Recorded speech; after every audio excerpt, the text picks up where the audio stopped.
आता तुमचं राहिलेलं आयुष्य पुढचं तुम्ही रामकृष्ण नामात घाला आणि रामकृष्ण नामाच्या चिंतनात घाला. ते साचलेलं गठुडं आई वडिलांचं आपल्या लेकरांना मिळत असतं, लेकरांना मिळत असतं. तुका म्हणे पितृ आशीर्वाद देतीन कल्याण विच्छिती तया फळ. वक्ते बाबा जरी आपल्या प्रतीतला अभंग नसेल तरी नागपूर प्रतीतला कवत नाही, गाणे म्हणल्यापेक्षा चांगलं आहे. वक्ते बाबा म्हणायचे. वक्ते बाबा पितृ आशीर्वाद देत असतात, तर पितृंना आशीर्वाद देण्यासाठी पितृंकडे सुद्धा पण काहीतरी लागतं.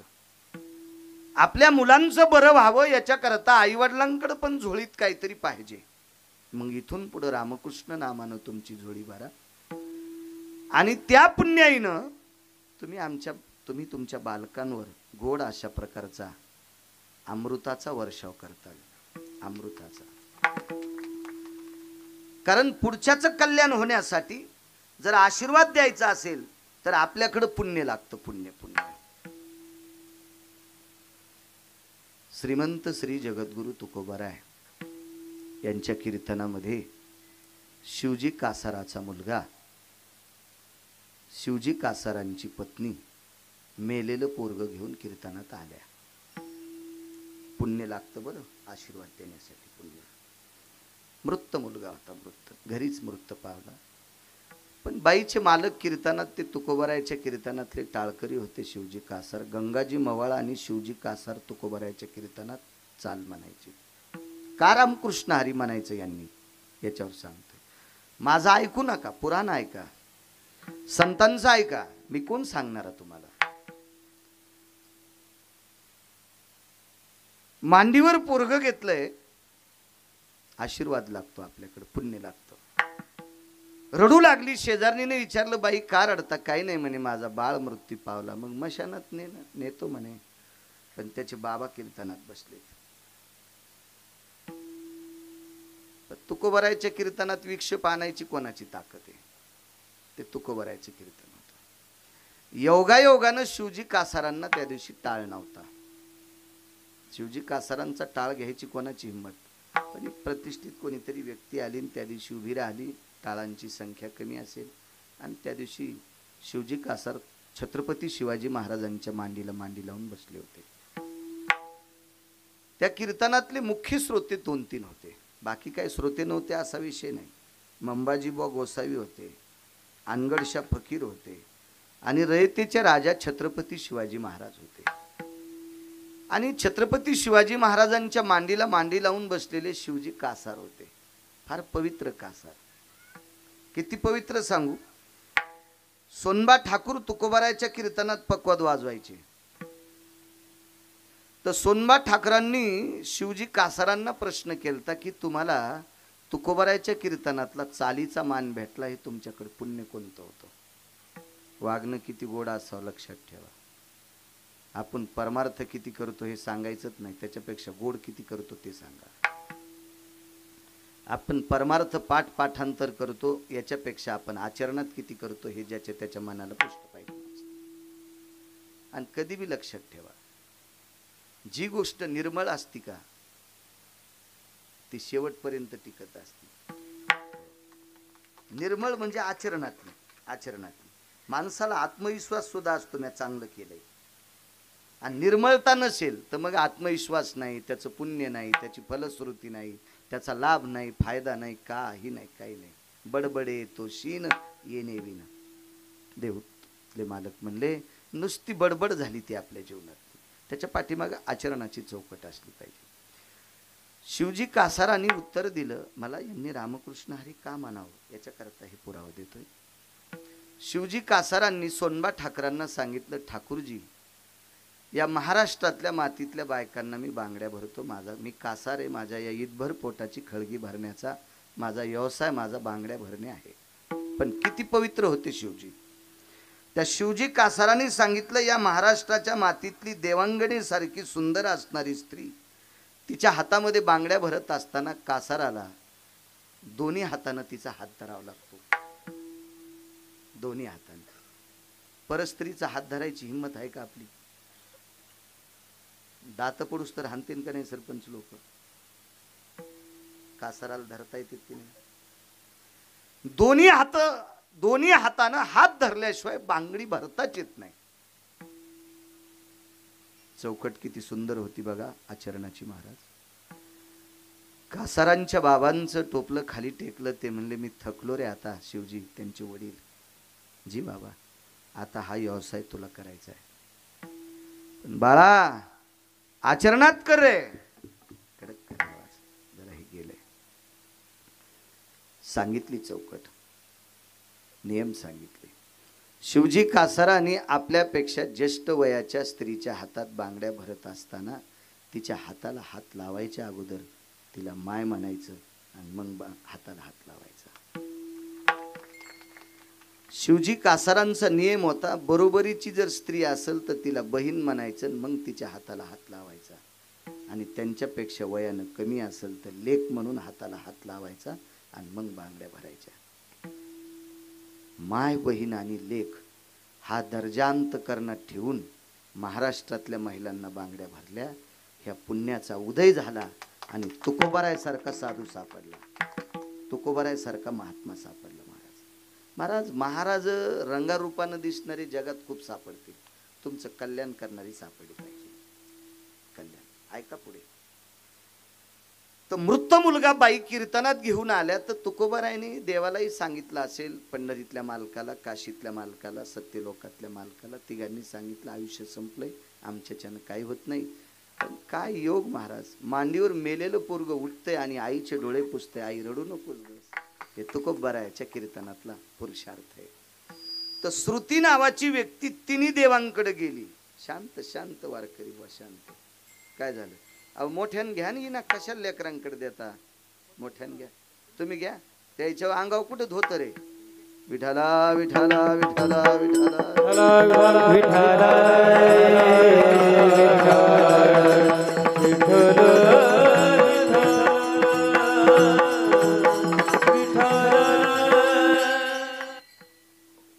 श्रुती नावाच्या व्यक्तीने ब्रह्मदेवाला विचारलं, का हो शिवजी कासारांचा मुलगा तुम्हाला जिवंत करता येत नव्हता? नाही म्हणले, जन्माला घालणं माझं काम आहे.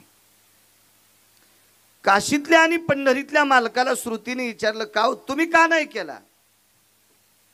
ते म्हणले, आम्हाला जर शिवजीचा मुलगा जिवंत करता आला असता तर मी वनवासात गेल्यावर दशरथ राजाला मरू दिलं नसतं ना. ते तर माझे वडील होते, मर्यादेच्या पलीकडे करता येत नाही.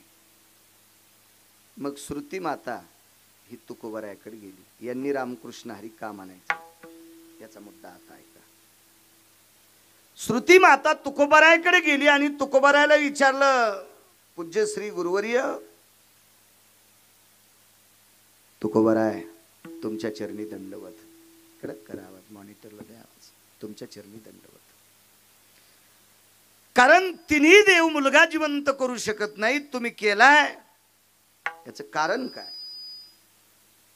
तुकोबारायानं सांगितलं, श्रुती माते, आतापर्यंत केलेला परमार्थातला निखळ पुरुषार्थ, हरिभजनी धवळी द्यायची. काय जी नामाची साधना असेल त्या साधनेचा हौद भरलेला आहे त्या पुण्याचा, आणि त्याच्यात वंजळ खूप शिली, आणि एक वंजळभर पुण्य ह्या पोरासाठी खाली सांडलं. ह्या पोरासाठी खाली सांडलं आणि तितक्या पुण्यानं पोरग उठलं.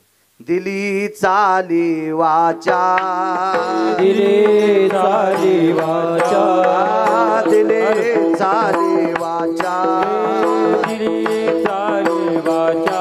शय मागिल्या तपाचा, शय मागिल्या तपाचा, शय मागिल्या तपाचा, शय मागिल्या तपाचा, शय मागिल्या तपाचा, शय मागिल्या तपाचा. जय मागिल्या तपाचा, जय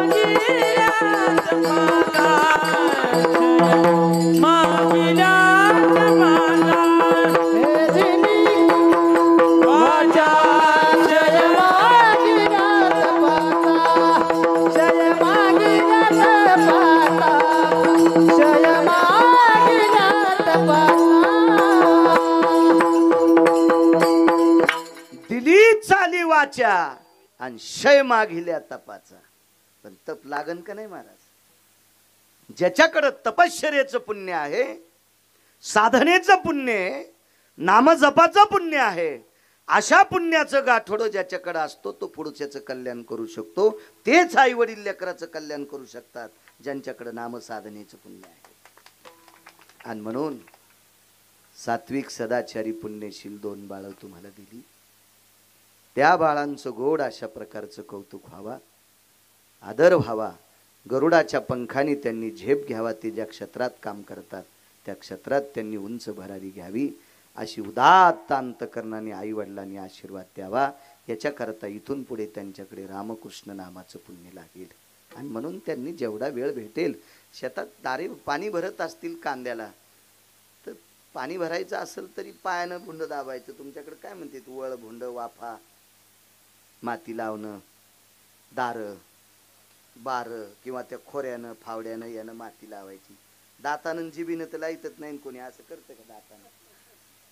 नाही. मग तोंड तरी कामाचे. मग तितक्या टायमामध्ये रामकृष्ण हरी म्हणणं हे पुढच्या लोकांसाठी ते हिताचे ठरेल. म्हणून गोड अशा प्रकारचं आतापर्यंतचं आयुष्य मिळालं. इथून पुढचं आयुष्य सदृढ मिळो, निरोगी मिळो असं विटेवरच्या मालकाच्या चरणी प्रार्थना करतो. आणि उदात्त अंतकरणाने आई वडिलांचा आशीर्वाद ह्या बाळांना सुद्धा भेटो त्यांच्या, हेही विटेवरच्या मालकाला प्रार्थना करतो. आणि रामकृष्ण नाम हे किती पवित्र आहे याचा मुद्दा तुम्ही मला जी वेळ दिली त्या वेळेत तुमच्या पुढं जितकं सांगता येईल तितकं सांगण्याचा प्रयत्न करतो. विठाला विठाला विठाला विठाला विठाला विठाला.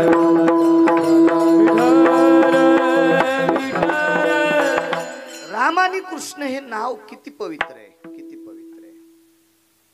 महाराज प्रत्येक जण वेगवेगळ्या नामाचा जप करतो. राधे कृष्ण, राधे कृष्ण वाईट नाही.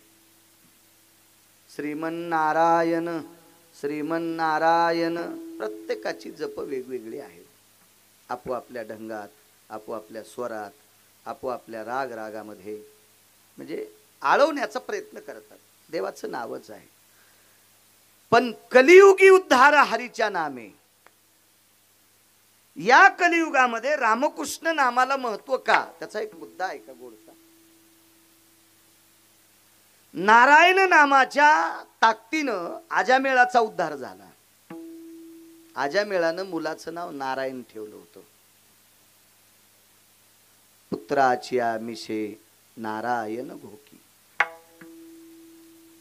नामाची साधना झाली पण नारायण नारायण नारायण.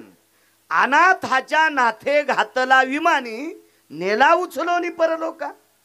नारायण नामाच्या ताकदीला मुळे आजामेळ नावाच्या ब्राह्मणाला विमान आलं आणि वैकुंठात प्रवेश झाला. नारायण. राधाकृष्ण या जपाची साधना होती. राधाकृष्ण जपाची द्वापार युगातला काल. आई साहेबाला मांडीवर न घेता राधेला जन्नू दिली. जन्नू म्हणजे मांडी. आणि राधाकृष्ण जपाची धारणा पडली. आई साहेबाला राग आला आणि आई साहेब खाली दिंडीरवनात आल्या. दिंडीरवनात आल्या. नारदासारख्या परमपावन 6व्या क्रमांकाच्या नामधारकाने संन्याशानं सांगितलं, प्रभू ज्या माणसाला मोठ्या माणसांनी 2 पावलं रिवस आलं पाहिजे. काही काही मोठ्याला वाटतं मी कस काय वापस जाऊ, मी का लहान आहे का. तसं नसतं सुमळ्या. मोठ्यांनीच 2 पावलं वापस आलं पाहिजे. मोठ्यांनीच. तर देवाने विचारलं, नारदा मी जगाचा बाप आहे म्हणूनच सांगतो प्रभू, अख्खं विश्व तुमचं भजन करतंय आणि तुमचा संसार जर पांगला ना तर लोक म्हणते यांना यांचा संसार नीट करता येत नाही, आपण याचं काय भजन करावं. मग आपसातली आपसात मिटवाना. जाण तुम्ही खाली, वान थोडस लहान. नाही म्हणे ती बाय असू द्या ना. बायको जरी असेल तुमची तर फुरसनाच्या लय नादी नाही लागलं पाहिजे. फुरसन कळत ना तुम्हाला. काडी कचरा, मोटर चालू 5ची आणि दांडात इतकाच कचरा पडला. दांड फुटला, कांदे कोरडे, वडे फुल. वड्यातच पाणी गेलं सर. वड्यातच किती कचरा पडला दांडात. इतकाच तुमला तो दान पाणी खाली जाण्याऐवजी इकडंच निघलं वड्याला आणि कांदे कोरडे फाट आणि तेच म्हणला रात्रभर मोटर चालू बसला पप्याच माईल गप्पा आणि गेलं वड्यात पाणी इतकंच फुरसन म्हणून फुरसनाच्या लय नादी नाही लागलं पाहिजे. चांगल्या चांगल्याचे संसार फुरसनामुळे मातीत गेले. विद्यमान कलेक्टर जिल्हा ताब्यात त्याच्या जिल्हा पण बायको वाहटूळ भेटली.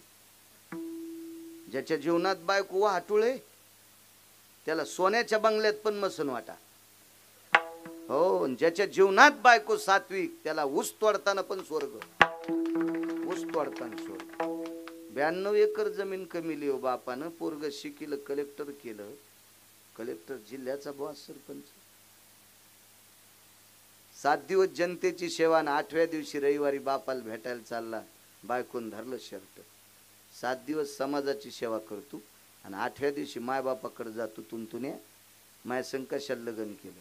14 वर्ष झालं वाहटूळ मायबापाला बोलूच देत नाही.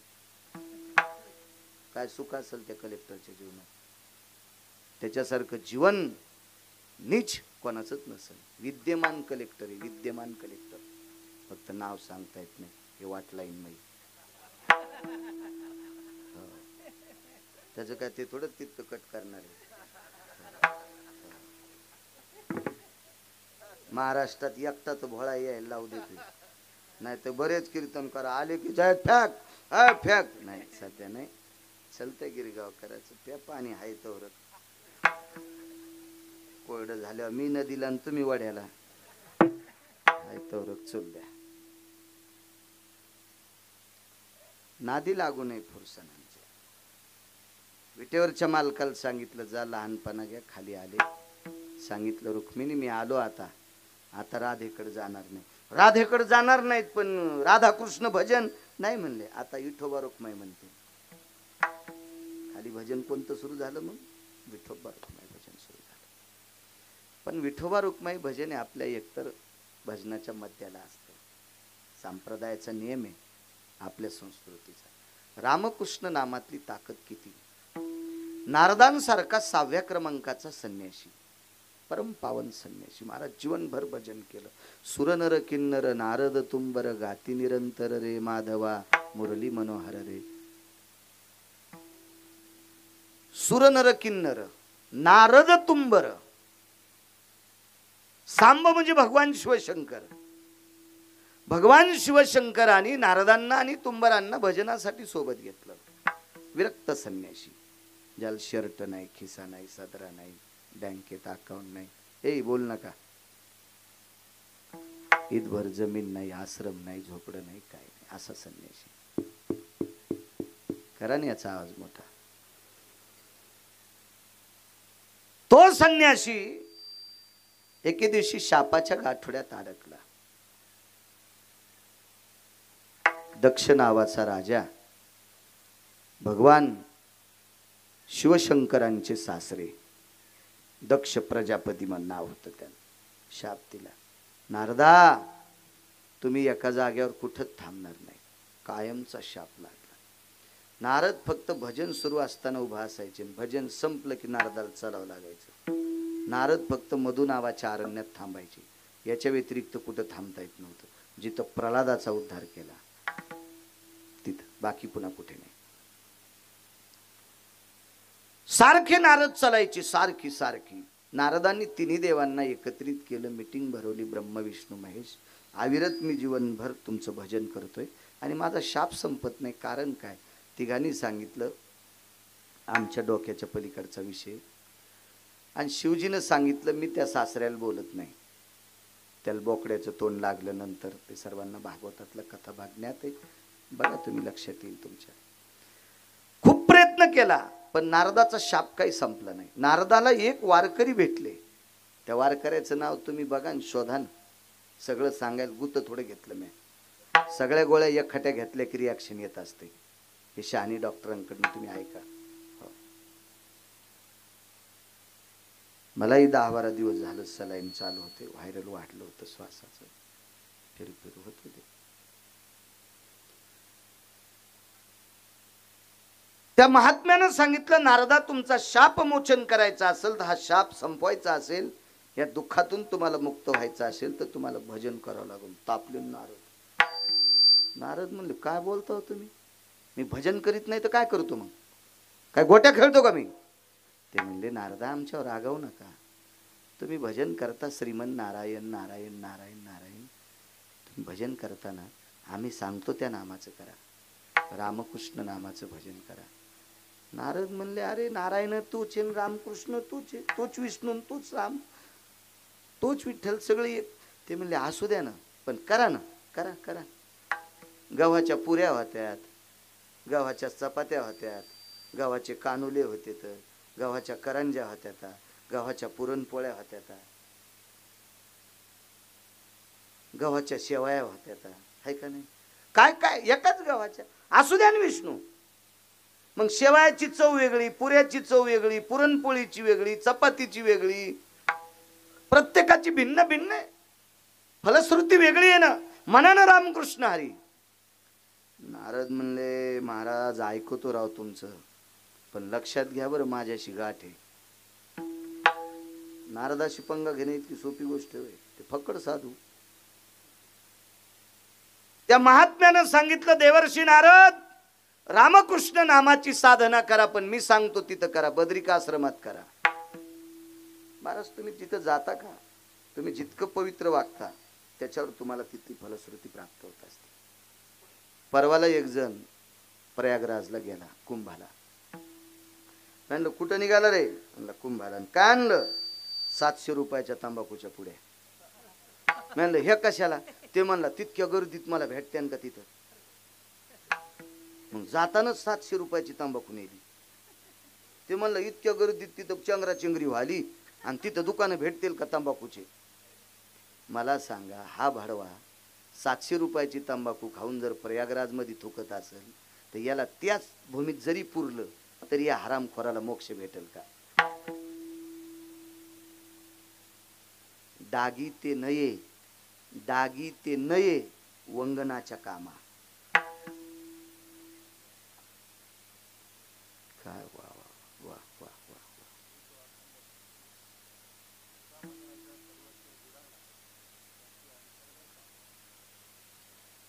जगाचा पाप त्याच्यापासून दुरावला, अख्ख्या कुळाला बुडून टाकतो तो कुळाला. दागिते नये वंगनाच्या कामा. 15 किलो गावरान तुपाचा डब्बा आहे आणि बाईनं दिव्याची वातवरी करता करता बोट भरलं घासलेटानं, लिटर भर घासलेट लागलं की तिच्या बोटाला, पण ते तुपाच्या डब्याला लागल्याबरोबर त्या तुपाच्या डब्याला वास लागला, ते खाच्या कामी नाही. आणि वंगण घालावं गाडीला तरी त्याचा मेळ बसेना. दागिते नये वंगनाच्या कामा. आपण चुका केल्या ना, आपल्या त्या ठिकाणच्या तीर्थाची आपल्याला फलश्रुती प्राप्त होत नसते. नाही फलश्रुती प्राप्त होत. चुकीच्या गोष्टी आहेत त्या. आपण काही नाटकं करतो, आपण काही नाटकं. चला, त्या महात्म्यानं सांगितलं देवर्षी तुम्ही बद्रिकाश्रमात रामकृष्ण नामाचं भजन करा. महाराज नारदाला सांगणारा किती अधिकारी असेल, काय अधिकार असेल त्या महात्म्याचा. आणि मोठी माणसं ऐकत असतात महाराज. विश्वास येतो करी स्वामीवरी सत्ता. विश्वास ठेवणं महत्वाचं असतो. नारदांनी विश्वास ठेवला आणि रामकृष्ण नामाची साधना बद्रिकाश्रमामध्ये भगवान परमात्मा आयुधधारी आहे. बद्रिकाश्रम देवभूमी आहे आणि तिथं 3 दिवस रामकृष्ण नामाची साधना केली. खाली बसलेच नाही. आणि 4थ्या दिवशी विचार केला आता भजन करायचं नाही, मुक्काम करतो का. कायमचा शाप संपला. कायमचा कायमचा. वाटेल ते प्रयत्न केले, ते वाटेल ते प्रयत्न केले, पण नारदाचा शाप संपला नाही. नारदाचा शाप संपण्यासाठी एकच औषध घ्यावं लागलं, ते रामकृष्ण नामाचं. आणि रामकृष्ण नामाच्या साधनेनं नारदाचा शाप संपतोय. इतकं रामकृष्ण नाम पवित्र, म्हणून आळंदीतले मालक पहिल्या कडव्यात रामकृष्ण नामे हे दोन्ही साधी रे. रामकृष्ण नामे हे दोन्ही साधी रे. रामकृष्ण नामे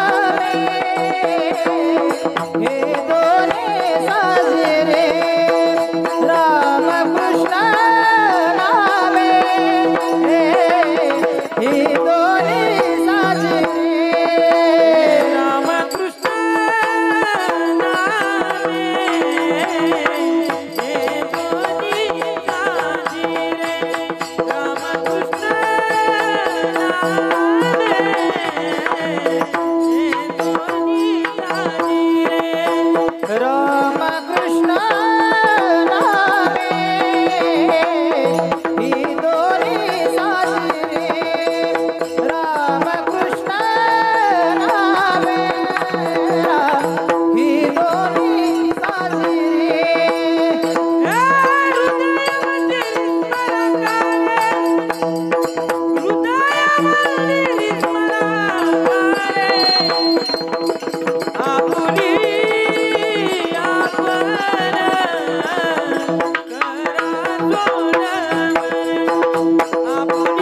रामकृष्ण नाम आहे. एका बाईनं पंढरपुरातल्या मालकाला शाप दिला, तो एक वाचणार नाही, एकही तो पोरग वाचणार नाही. बाई किती अधिकारी असेल पहा. देवाला शाप देती. त्या बाईचं नाव गांधारी. प्रचंड पातिव्रतेचा पुरुषार्थ तिच्याकडे होता, प्रचंड पातिव्रतेचा. महाराज, बाई ती पवित्र आहे जी आपल्या नवऱ्याचा आदर करते. ती बस महाराज, बस या, वर या.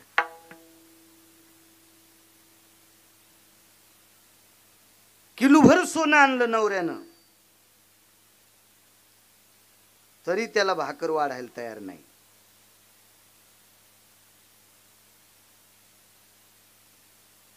त्यानंही समजायचं आपलं पाकिस्तानच्या पलीकडं नशीब झोपलंय, आपल्याला ही वाहतूळ भेटली. किलोभर सोनं आणून दिलं तिला, तरी त्याला भाकर वाढायला तयार नाही. ही अवकाळी वाहतूळ असेल, अवकाळी. राग येऊ देऊ नका माझ्या माईने. बाईचा सर्वात मोठा जर देव कोण असेल तर आपला पती आहे. महाराज, नवऱ्याला पहिलेच डोळे नव्हते म्हणून तो अंध आहे, पण हिला डोळे असताना जग पाहिलं नाही. सामान्य त्याग असेल का होतो? जीवनभर पट्टी बांधली डोळ्याला, जीवनभर. उग कसं नाव निघणं कोणाचं? कोण रिकाम आहे कोणाचे नाव घ्यायला? आज चंद्र सूर्य येतोपर्यंत नाव जिवंत आहे त्या बाईचं. इतकी बाई अधिकारी. ठीक आहे, पुराणाने एका ठिकाणी तिला थोडस नाव याच्या करता ठेवलं की तू पट्टी बांधल्यामुळे तुला पोरायचा नालायकपणा कळाला नाही. डोळे जर उघडे असते ना तर हे 100 कट्ट्यानं चूक केलेली तिला कळाली असती आणि त्या आंधळ्याला सांगितलं असतं आपले पोट्टे शिमग्याचा हुरेव येतं, यायला जरा सुधरून सांगा. पण तितकी चूक तिची झाली, बाकी गांधारीची चूक नाही. हुशार बाई, अति विद्वान बाई, सात्विक बाई. गांधारीच्या तपाचा पुरुषार्थ किती होता? हे 100 कट्टे मेल्यावर रामकृष्ण नामाचा प्रभाव सांगायला. काय रामकृष्ण नामातली ताकद, काय प्रभाव होता गांधारीचा. हे 100 कट्टे मेल्यावर ते आंधळ गांधारीला घेऊन जंगलात गेलं. येडगळ होतं ते, बिनाकली होतं, त्याला डोकं नव्हतं. पुत्र स्नेहे मोहितो. महाराज, ज्याला आपलंच कळत आहे दुसरं कळत नाही ती भंगिरी असतात. कधी दुसरं बी कळालं पाहिजे, दुसरं सुद्धा कळत जावा, त्याला मोठं म्हणत असतात. आपलं तर कोणाला कळत? आपुलियाचा कळवाळा आणि का बाळावरी नाही. आपलं तर कोणाला कळत आहे? कधी कधी शेजारी कळायला पाहिजे. आणि धृतराष्ट्राला जग कळत नव्हत्या, त्याला फक्त मीच पाहिजे, माझेच पाहिजे, याच्या व्यतिरिक्त नकोय. बायकोल घेऊन जंगलात गेलं पांचट. शेवटच्या टप्प्यात लाज वाटू लागली, पांडवायपाशी राहायची. काय विरोध केला? अहो, पांडवायचा इतका विरोध, इतका विरोध. एकदा भीमाल भेटायचं म्हणलं ते डोंगर, भीमाल भेटायचं. तो पंढरपुरातला मालक लय हुशार. देव चतुर, देव चतुर, जाणून अंतर्वर्त तसे त्याच्यासारखा चतुर कोणीच नाही. एक जण म्हणला मी लयच हुशार आहे. मग तुझ्यासारख्या हुशाराला ज्यानं जन्माला घातलं तो किती हुशार? चतुरा तो शिरोमणी, चतुरा तो शिरोमणी, गुण लावण्याचे गाणी, गुण लावण्याची खाणी. हे मुकुट सकळामणी, हे मुकुट सकळामणी, धन्य तोची विठोबा, धन्य तोची विठोबा, तोची विठोबा, धन्य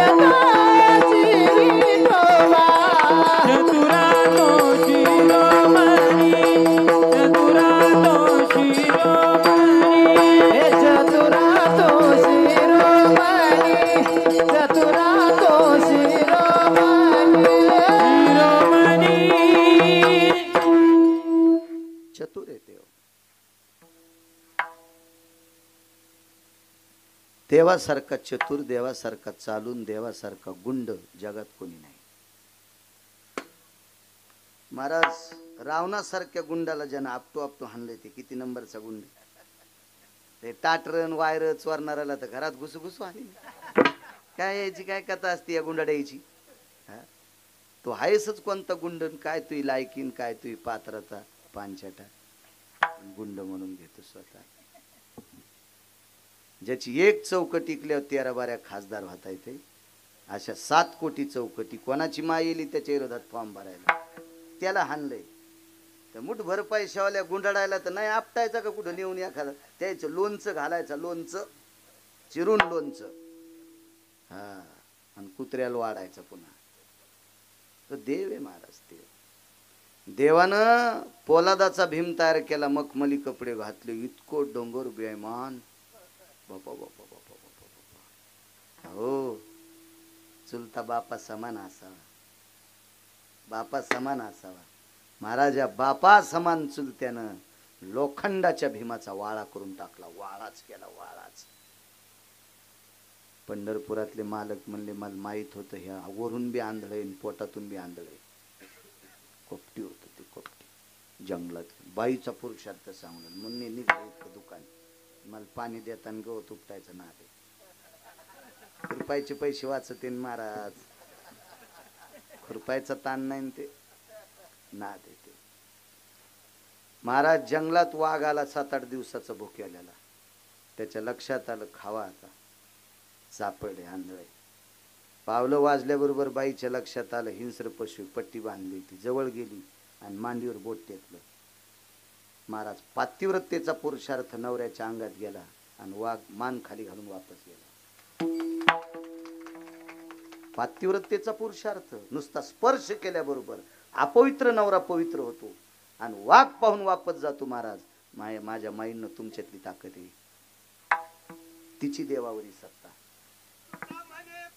झालं, सांगितलं ना. जेवारी निघल्यावर पाळी घालायचीच नाही, प्रार्थना करायचे नाही. तिची देवावरी सत्ता. इतक्या मोठ्या आहात तुम्ही, पुरुषार्थ होता. महाराज तिच्या मुलानं एके दिवशी विचार केला, आपलं शरीर वज्राचं करावं. रामकृष्ण नामातली ताकद आहे का? धर्मराजाकडे गेले आणि सांगितलं, दादा शरीर वज्राचं करायचं, काय नाही, आईकडे उघड जा. सोपा महाराज, मोकळा माणूस. धर्मराजा खोटं बोलणारा माणूसच नाही. हे गेलं गंगेत, आंघोळी केल्या, आपलं जानवं गिनवं, माळा गिळा. माळी नव्हते वाटते त्याला, पांडवायला होत्या. पांडवायला होत्या, मी काय तिथला सरपंच नव्हतो. पण मालक सांगतील, पहाती पांडव अखंड वनवासीन, परी त्या देवाशी आठवेती. रात्रंदिवस भजन करीत होते, ते आरती माळकरी होते पांडव. बरं, पांडव रात्रंदिवस भजन करत होते, नवल नाही कैलास बुवा. अर्जुन झोपी गेल्यावर बी कृष्ण कृष्ण म्हणत होते. हा, ज्याच्या अंगावरचे रोम कृष्ण कृष्ण म्हणायचे. किती मोठी ताकद. अशी परमार्थी पांडव. जा म्हणले, यांचं अंगावरलं फेकून दिलं आणि उघडत निघालं. मधातच मालक रस्त्यात फुलाची डाल घेऊन. ते फुलं दोऱ्यात नाही ववले, कारण वस्त्र घालायचे नव्हते ना. मोळात ववले. मोळ म्हणजे दर्भ, पितराच्या दिवशी वापरतो आपण दर्भ, त्याच्यात ववले आणि मांडीपासून बिंबीपासून हार गुंडाळले. रामकृष्ण नामाची ताकद बघा. आईच्या पुढे गेला, आई मी आलो ग. बर, आई तू पट्टी सोड. बर, कशाला रे बाळा?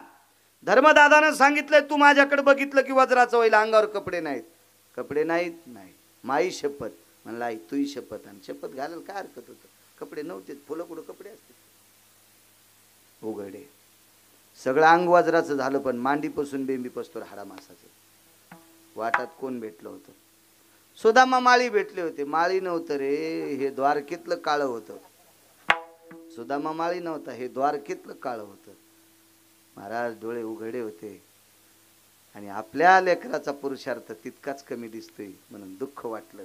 टस टस टस टस पाणी हातावर पडलं आणि संकल्प सोडा, 56 कोटी यादवापैकी औषधाला वाचायचं नाही. कोणाचे पोरं?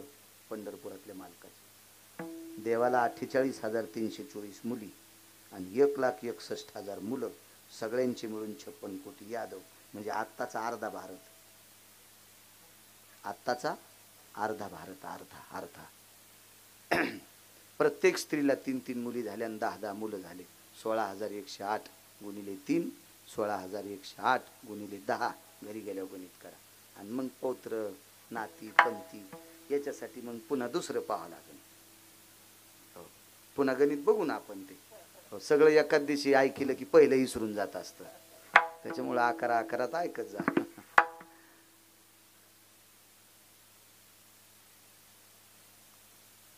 दिला शाप. मालक घरी गेले. रुक्मिणीला सांगितलं, रमा जी आपलं एक वाचणार नाही. सत्यभामेला कळालं, हुशार बाई होती. तिने गांधारी तिनं सांगितलं, मालक माझ्या बापाची इथून श्रीमंतक नावाचा मणी आणलाय. तो 22.5 क्विंटल सोनं देतोय. बापानं आजच्या इथून आणलेला मणी मी कायमस्वरूपी गांधारीला देते. आता आम्हाला वापसच देऊ नकोस, पण शाप वापस घे. शाप वापस घे. शाप. आपण किती रुपयावर फुटत होती इमानदारीने, एकूण एकाच्या मनालाच असा विचार करा. आपल्याला केवढं बंडल आलं, आपण रात्यात बेईमान होत होतो. रात्यात पार एखाद्या पुढाऱ्याचा अंगाला सगळं लाईन, ते बिले लाईन, ते पुढारी डोसक्यावर घेईन, आणि संध्याकाळी सुटकेस आली की गपचीप दणका केला. किती बेईमानी आपली, किती बेईमानी. 22.5 क्विंटल सोनं देणारा मणी कायमचा देव करायचा ठरला. पण देवानं सांगितलं, सत्यभामे बाई ऐकत नाही. ती गांधारी होती महाराज. ती ब्रह्मज्ञान ऐकत होती. तिची कांतीप्रिया नावाची दासी होती महाराज. तिच्यासारखं ब्रह्मज्ञान कोणालाच येत नव्हतं, कांतीप्रिय सारखं. महाराज दुर्योधन मेल्यावर डोळ्यातून पाणी नव्हतं आलं. म्हणले दुर्योधन गेला, आयुष्यच तितकं होतं. म्हणले काय ज्ञान असेल परिपूर्ण. शोक वधिता बालक नामा म्हणे. आणि दासी शिकित होती महाराज. दासी शिकित होती. तर मालकीन किती अधिकारी असेल, किती अधिकार असेल त्या मालकीन. हे ती इकल्या जात नाही म्हणते का. तुमचा आमचा खेळ आहे का. तुमच्या आमच्यासारखी बाईचा परमार्थ काय. आपल्या बाय शेजारीने उठायच्या आधीच फुलं तोडले, महादेवाला आले, मै पूजा झाली. चोर सोसायटीचे अध्यक्ष. तिनं पाणी घातलं आणि पहाटच उठली आणि शेळीवानी मेंढीवानी झाड लुचलं, महादेवाला वाहिलं. हा, तुला नाही झाडं लावा वाटत, दुसऱ्याचे फुलं चोरी ती. आणि पुन्हा पूजा झाली म्हणती. दगड मारल्याचं पाप लागन तुला देवाला. नाही महाराज, चौकटीतला परमार्थ असला पाहिजे. चौकटीत आपल्याला वाटतं का आपण करतो. एक बाई उठली देवाच्या तोंडाला पेढा लावला. मी देवाच्या तोंडाला पेढा लावला. तू घरी गेली की देवाच्या तोंडात मुंग्या घुसल्या. काय परमार्थ आहे तो. आपल्याला वाटतंय आपण करतो, तसं नसतंय. त्याला वाटावं आपण करतोय. आपल्याला तर काही वाटन, काही वाटन.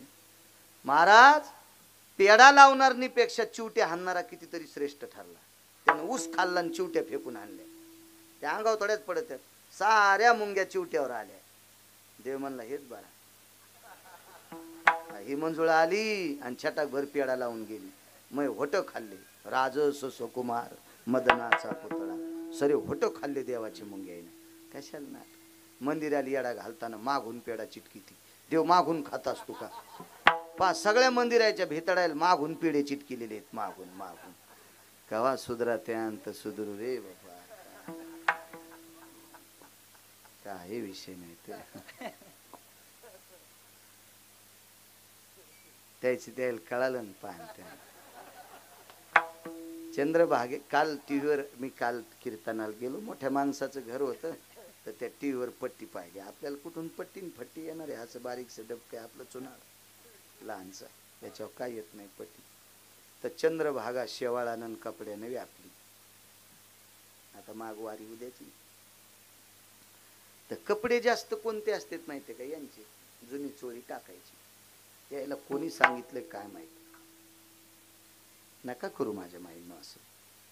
तुमच्या चपलाला हात लावून दंडवत करतो. शास्त्र म्हणेल ते सांडावे, ते राज्यही तृण मानावे. नका करू, नका नका असं. शाप दिला.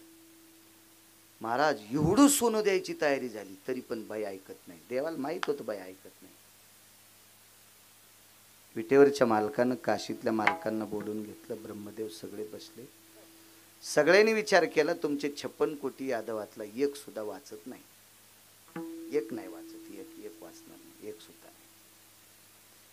महाराज कालांतरानं एक साधू भेटला आणि त्या साधूनं सांगितलं तुमच्या 56 कोटी यादवापैकी पंढरपुरातल्या मालकाला सांगितलं दिवा लावायला एखादं जर जिवंत ठवाचा असेल तर एका महाराजाला बोलवा.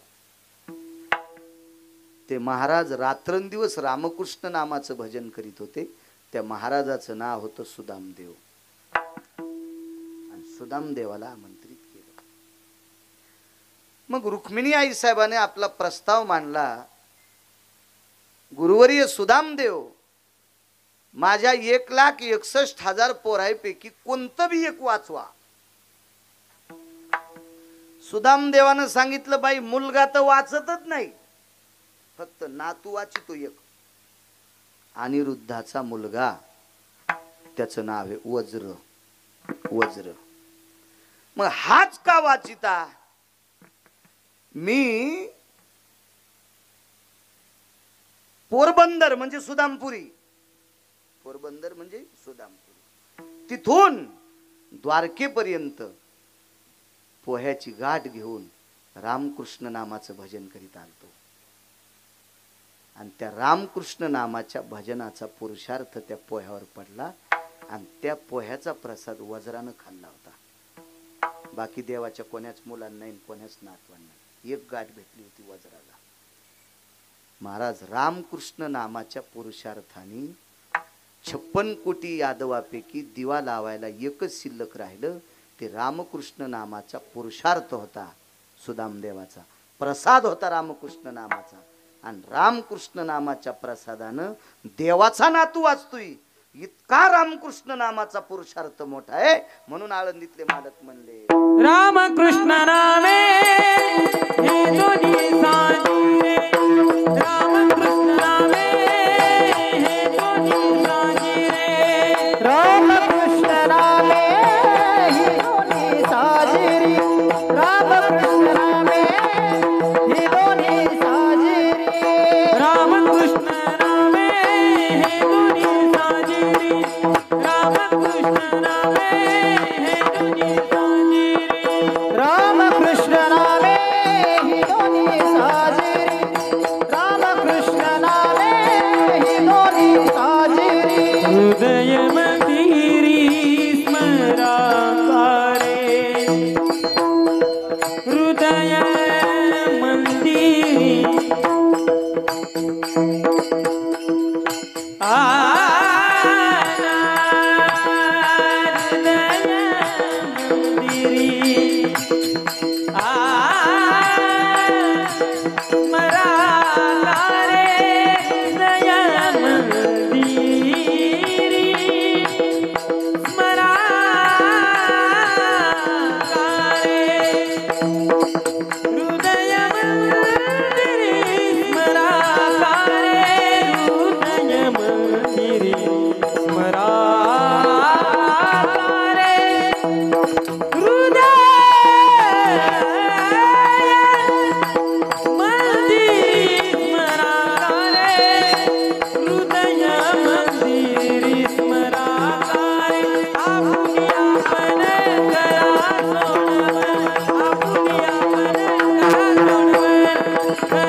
इतका मोठा पुरुषार्थ रामकृष्ण नामाचा आहे. वेळ संपला. हा बर बर बर. एक पुरावा मानतो पूर्णविराम करतो. सगळी भेटायला आलेली माणसं आहेत, सत्कार होतील. एक सांगणे चालू होता. यज्ञामध्ये 1400 ब्राह्मण होते, मायासारखे नाही. माझसारखी थोडी होती लटबाई लटन कष्ट सुट. 1400 ब्राह्मण. रंभा पत्रा सुचाग्रो जिवाहा.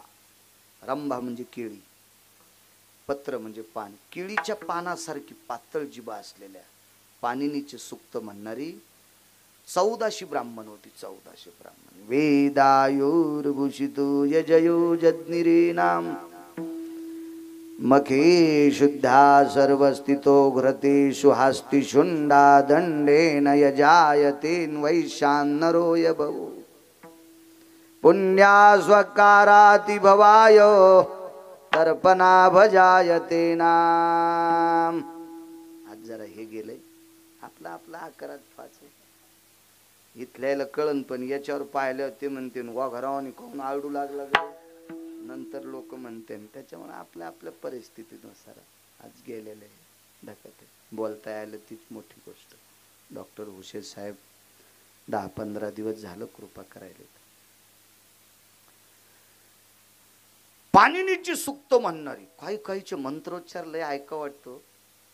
निधियाम निधिपदी सकल दिसुदियनि छंददि करयनि भययनि जायति जामित्यानं सकल. काय कळालं याच्यातलं तुम्हाला? पण कानाला गोड वाटलं का नाही? काही काय काय माग उतरू लागलो तू या का काय असं नसलं. मंत्र चळे थोडा धडची होय वेडा. क्या बात है.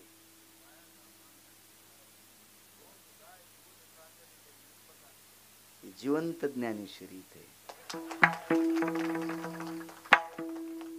त्या दिवसपासून दुसरी भेट तुमची धर्मराज बुवा खानदेश मध्ये भेटले. तुमच्यासारखी ज्ञानेश्वरी त्यांना आणि तनपुरे महाराज आमच्या वाढवणचे हे 3 महात्मे भेटले. त्या दिवशी उत्तरेश्वर बापू म्हणलं अरे ज्ञानेश्वरी पाठ करणं बापू साधी गोष्ट आणि तेवढी पाठ करून वारकरी दशेत राहणं हा मोठा पुरुषार्थ आहे. महाराज ही तुमच्या वाडवडिलांची कृपा आहे, आजोबा पंजोबांची कृपा आहे. येरी नसते होते म्हणून तुमच्या पुढे वाकावत वाटत.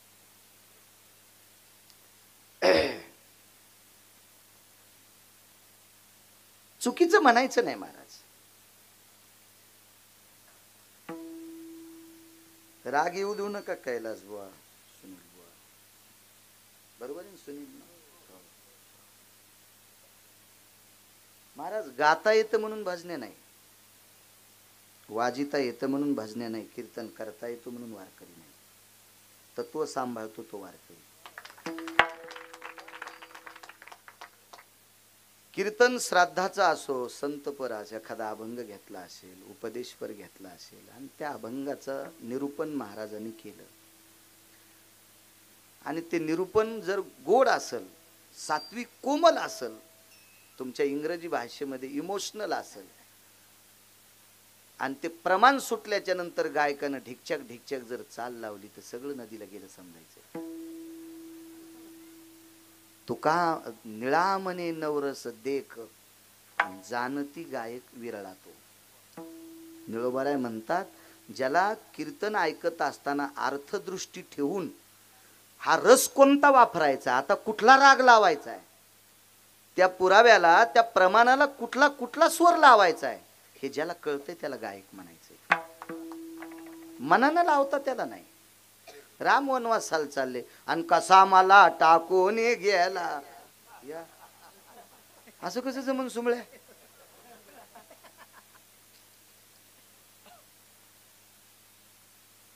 अक्रूर नेण्यासाठी आले, काय स्वर लावा लागले. नेऊ नको भगवान अक्रूरा, काय लोकांना म्हणता येतं महाराज. तशा स्वरात जर म्हटलं तर ते श्रोत्यांच्या हृदयावर आदळतो, त्याचा भाव प्रज्वलित होतो आणि मग देवही नाचतो महाराज, देवही नाचतो आणि मग तिथून तुम्हाला आशीर्वाद मिळतो. मर्यादा सांगितलं, मर्यादा मर्यादा. काय सांगू लागलो? हा हवन हवन हवन मंत्रोच्चार. महाराज कालिदासासारख्या व्यक्तीचा मंत्र चुकला तर कालिदासाला कुष्ठ घालतो. कालिदास सामान्य व्यक्ती नाही, प्रचंड संस्कृत मधले विद्वान होते, कालीचे उपासक. महाराज भगवान शिवशंकर आले, भेट दिली, म्हणले देवा बघा माझं शरीर सगळं कुष्ठ झाले. पार्वतीला विचारलं गिरिजा मंत्र चुकलाय म्हणले. आणि मग पार्वती आई साहेबांनी आशीर्वाद दिला आणि कालिदासाचा कुष्ठ दूर केला. तुम्ही आम्ही कोण्या झाडाचा पाला आहे नाही म्हणलं काय. 1400 वेदोक्त शास्त्रोक्त पुराणोक्त पवित्र ब्राह्मण. पण देवानं सांगितलं यज्ञाची पूर्णाहुती करण्यासाठी या 1400 लोकांकडे त्याच्यातल्या पूर्णाहुतीचे मंत्र त्यांना नसतील. काय ते असं महाभारत देव जाणे. एका साधूला आणायचंय. त्या साधूला आणण्यासाठी भीमाला पाठीलं, भीम वापस. अर्जुनाला पाठीलं, अर्जुन वापस. धर्माला पाठीलं, धर्म वापस. धर्माचा तर भीमाचा तर गर्व हरण झाला. सर्वांना कथा भागण्यात आहे. देवाला एका पवित्र मातेनं सांगितलं. या पवित्र भारत देशातली एक पवित्र स्त्री, तिचं नाव होतं द्रौपदी. द्रोह जायते इति नाम द्रौपदी. महाराज जिच्या जीवनात वैषम्यच नाही, विरोधच नाही, तिला म्हणायचं द्रौपदी. वेळ अपुरा आहे आपल्याला. मला फक्त रामकृष्ण नामाचा मुद्दा पटवून द्यायचा. क्या बात. वाह. निखळ ब्रह्म महाराज. वा. आणि ज्याच्याकडे वैषम्य आहे त्यानं काही पाठ केलं तर काय फायदा आहे महाराज. चला सांगतो तुमच्या ओळीचं निरूपण तितक्या. महाराज द्रौपदीचे 5 लेकर अश्वत्थाम्याने कापले. वैषम्यच नाही इतका मुद्दा. आता काय ओळी सांगितली राव. असं जर प्रमाण दिलं तर वैकुंठवासी नथुराम बाबा केहाळकर म्हणायचे कोटीची नोट, कोटीची नोट, कोटीची नोट. 5 लेकर कापले द्रौपदीच्या अश्वत्थाम्याने देवा. आणि अश्वत्थाम्याला बांधला असा त्याला. तर देवाने विचारलं अर्जुनाला काय करायचं. भीमाला नकुलाल. कोणी म्हणलं मारा, कोणी म्हणलं काढून द्या, कोणी म्हणलं हात तोडा, कोणी म्हणलं डोकं कापा, कोणी म्हणलं पाय तोडा. तर भगवंतानं सांगितलं तुम्ही बाप आहात, माईला विचारू द्या. द्रौपदी माय तीन पोटात 9 महिने सांभाळले होते. काय शिक्षा द्यायची द्रौपदी. तर द्रौपदीने सांगितलं देवा अश्वत्थाम्याचे वडील माझ्या मालकांचे गुरु आहेत. अश्वत्थामा कोणाचा मुलगा. द्रोणाचार्याचा. आणि पांडवायला कोणी शिकिलं. द्रोणाचार्यापासून विद्येचा खेळ. अर्जुनाला धनुर्धारी कोण केलं. द्रोणाचार्यानं. मग देवा माझा एक प्रश्न आहे. अश्वत्थाम्याला शिक्षा द्यायची का न द्यायची ते नंतर सांगते. पण पहिला प्रश्न आहे अश्वत्थामा मरत नाही, चिरंजीवी. आणि जरी माझं पुण्य एक वटून मारला तर याला मारल्यावर माझे 5 उठून बसतेत का. भगवान म्हणले नाही. मग माझे 5 मेल्याच्या नंतर जितकं मला दुःख झालंय तितकं अश्वत्थामा मेल्यावर कृपीला दुःख होईल. कृपी ही द्रोणाचार्यांची पत्नी होती. आणि एका बाईनं दुसऱ्या बाईच्या डोळ्यातलं पाणी पाहू नये. तिला पातिव्रता धर्मातले अधिकारी म्हणतात. महाराज वैषम्य जाळून टाकलं तुमच्या ओळीचा पुरावा.